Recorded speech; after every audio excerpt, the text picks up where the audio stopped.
जी बिस्मिल्लाहिर्रहमानिर्रहीम। अस्सलाम वालेकुम। ग़ुलाम अब्बास, हैंड राइटिंग ट्रेनर। अच्छा, आपके पास बहुत खूबसूरत वीडियो आज मैं लाया हूँ जो मेरे चैनल पे नए स्टूडेंट हैं, नए आने वाले लोग हैं ना, ये ख़ास कर उन लोगों के लिए है। देखें, मेरे स्टूडेंट ऑनलाइन जब मुझसे सीखते हैं तो वो बहुत जल्द बहुत प्यारा लिखना शुरू कर देते हैं। उसकी वजह क्या है कि तरतीब ठीक है। जो सिखाने का तरीका है ना, वो सबसे पहले आपने देखना है कि आपने स्टार्टिंग कहाँ से करनी है।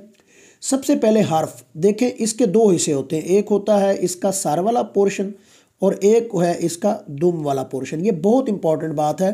50% जो है वो सर वाला हिस्सा है और 50% दुम वाला हिस्सा होता है। तो 100% क्या बनता है? हर्फ और लफ्ज़ बनता है। जब आप हर्फ के दो हिस्से मुकम्मल करेंगे तो फिर वो 100% बनेगा, अदरवाइज नहीं बनेगा।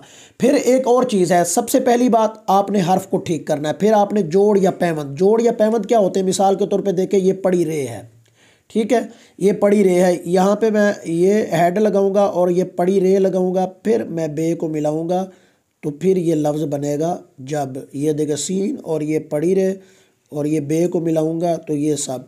मैं जीम और बे को डायरेक्ट नहीं मिला सकता, ये देखें, ऐसे नहीं कर सकता। या सीन और बे को डायरेक्ट ऐसे नहीं हो सकता, ये चीज़ ठीक नहीं होगी।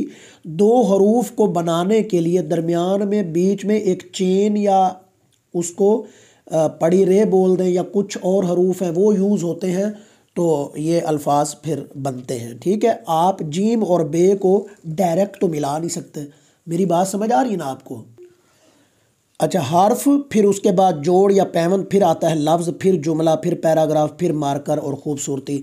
अब बच्चे क्या करते हैं या आप जो मेरी वीडियो देख रहे हैं वो गलती ये करते हैं कि पहले ये काम शुरू कर देते हैं।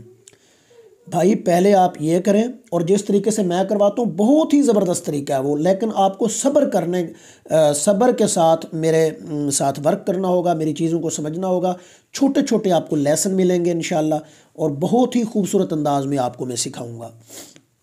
अब देखें, ये जो सर है ना, इसके अंदर भी कुछ हरूफ हैं, और दुम में पूरी उर्दू के अंदर जो दुम वाले हरूफ हैं वो 5 हैं। अब मैं आपको वो बताने लगा हूँ, ज़रा गौर कीजिएगा आप। देखें, ये पहला एक हर्फ आपके सामने मैं डिस्कस करने जा रहा हूँ। ये एंटी क्लॉकवाइज यानी घड़ी की मुखालिफ सिमत में एक मून की शक्ल मैंने बनाई है। देखें, ये मून नुमा एक शक्ल है, चांद से मिलती जुलती, ठीक है। और एक शक्ल मैं यहाँ से बना रहा हूँ क्लॉकवाइज। ये देखिए, ये भी मून से मिलती जुलती शक्ल है। ये चांद नुमा एक शक्ल है। ये मैं घड़ी की सिमत में बना रहा हूँ यानी क्लॉकवाइज, और कुछ मैंने वो दो बनाए थे वो एंटी क्लॉकवाइज बनाए थे। तो आप देखें, उर्दू के अंदर ये चीज़ 70% 50% यूज़ होती है। देखें, इसी मून की शक्ल के ऊपर मैं ये हेड लगा देता हूँ। ये आइन वाला हेड लग गया तो आइन बन गया। इसके ऊपर मैंने ये हेड लगा दिया तो ये जीम बन गया। अब देखिए, अगर आइन लिखना आ गया तो गैन भी लिखना आ जाएगा, जीम लिखना आ गया, जीम की पूरी फैमिली लिखना आ जाएगी। अब देखें, ये हेड लगाया तो ये सीन बन गया, ठीक है। ये हेड लगाया तो ये शीन बन गया। इसी तरीके से ये बन गया स्वाद, और ये बन गया लाम, और ये नून, और ये काफ, और ये छोटी या। यहाँ पे देखिए, तो देखें, एक मून की शक्ल अगर ठीक हो जाए तो काफ़ी हरूफ ठीक हो जाते हैं।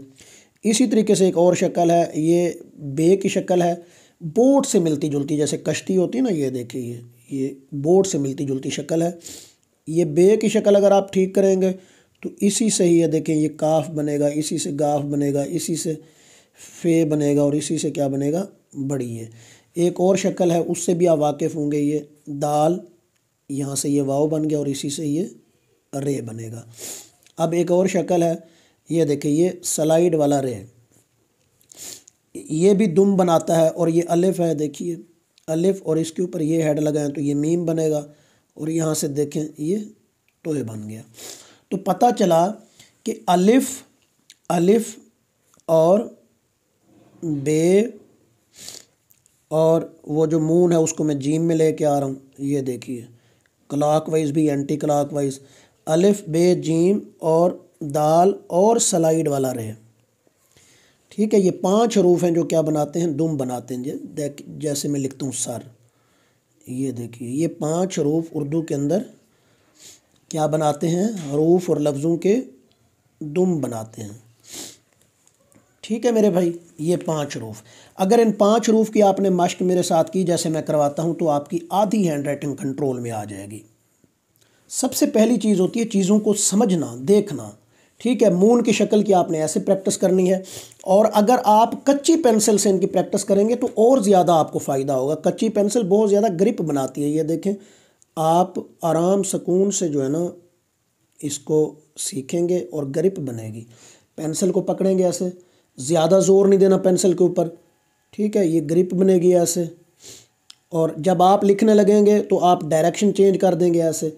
आपको पता होना चाहिए डायरेक्शन भी सेम होनी चाहिए। देखिए मैंने हेड लगाया इसके ऊपर तो सीन सीधा बनता है, इधर हेड लगाऊंगा तो सीन की डायरेक्शन टेढ़ी बनती है। आप इसे सीधा रखेंगे और फिर यहाँ से आके मुड़ना स्टार्ट करेंगे और इसको ऐसे, जैसे एग की शेप होती है ना, ये देखें, ये अगर मैं इसको यहाँ पर डॉटेड लगाऊँ तो ये एग की शेप बनती है, बिल्कुल जैसे एग होता है नीचे से। और कभी आप बनाएंगे तो ऐसे कोने बन जाएंगे। आपने कोने नहीं बनाने, इसको गोलाई में करना है ऐसे। ठीक है, जब आप ऑनलाइन मुझसे सीखेंगे, बार बार मुझे वर्क चेक करवाएंगे तो और ज़्यादा अच्छे अंदाज में आपको ये चीज़ें समझ आएंगी। आपको मैं नंबर दूंगा कि अब आपके 5 नंबर हैं, 6 नंबर हैं, 8 नंबर हैं या 10 नंबर हैं, तो उसके बाद फिर हरूफ शुरू करवाऊँगा और ऐसे ही बहुत खूबसूरत अंदाज में आपको सिखाऊँगा।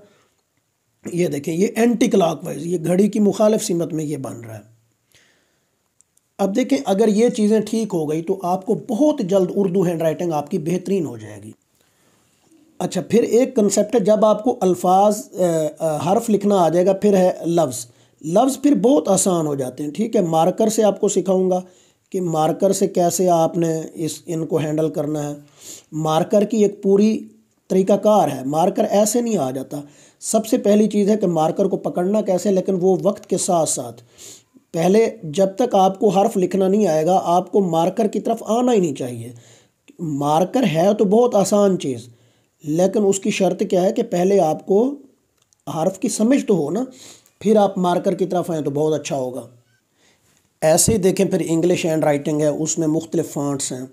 इंग्लिश हैंड राइटिंग में मुख्तलिफ़ फ़ॉन्ट्स हैं। मिसाल के तौर पे एक स्ट्रेट फ़ॉन्ट है, ये देखिए, ये स्ट्रेट फ़ॉन्ट है, इसमें स्पीड कम होती है। फिर ये नेल्सन फ़ॉन्ट है, ये नेल्सन फ़ॉन्ट है, इसमें ये बहुत ज़बरदस्त फ़ॉन्ट है, इसमें स्पीड भी बनती है और इसमें खूबसूरती भी होती है।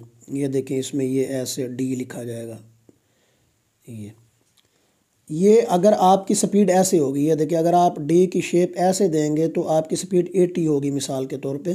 तो अगर आप ये थोड़ा सा सलांट करके लिखेंगे, यहाँ से ये ऐसे सलांट लिखेंगे तो फिर ये आपकी स्पीड 130 हो जाएगी। और